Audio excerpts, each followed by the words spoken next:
What you see below might very well be what a piping plover sees when returning to the refuge from its winter home in the Bahamas or southern United States. These long stretches of sandy beaches are perfect habitat to claim a territory, court a mate, and start a new family. These federally threatened little birds have a very big story to tell you. Have you ever been at the beach and observed a sand-colored bird darting back and forth with an animated stopping and starting motion? If you have, it may have been the federally threatened piping plover.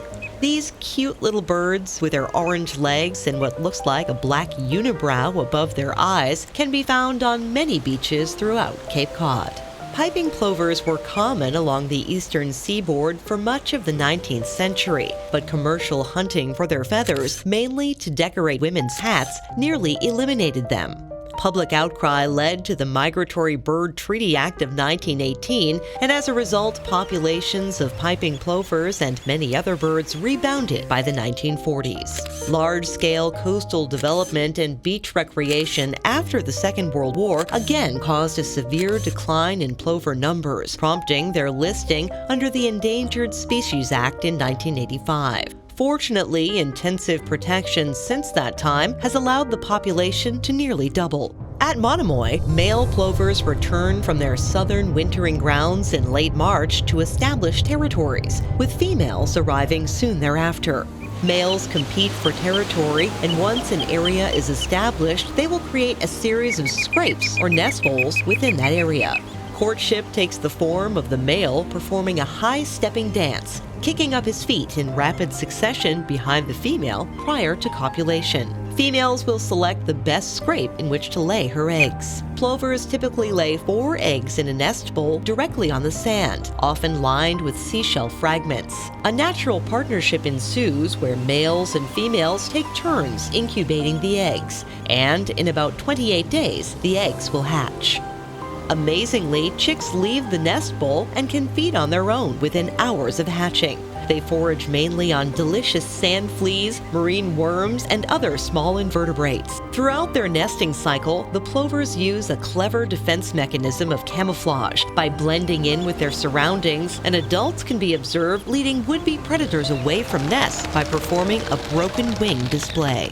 To further protect nesting birds from human disturbance and to reduce the likelihood of beachgoers unintentionally trampling their cryptic nests, refuge staff seasonally close nesting areas to public use. Additional strategies to increase nest success include deploying nest exclosures, which keep predators out, and controlling predator populations, including coyotes and owls.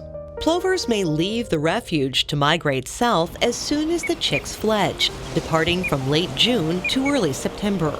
Not unlike human snowbirds of Cape Cod, the piping plover will head to warmer climates for the winter, usually in the Bahamas and the eastern shore of Florida, as well as the Carolinas, throughout the Gulf of Mexico, and in the Caribbean.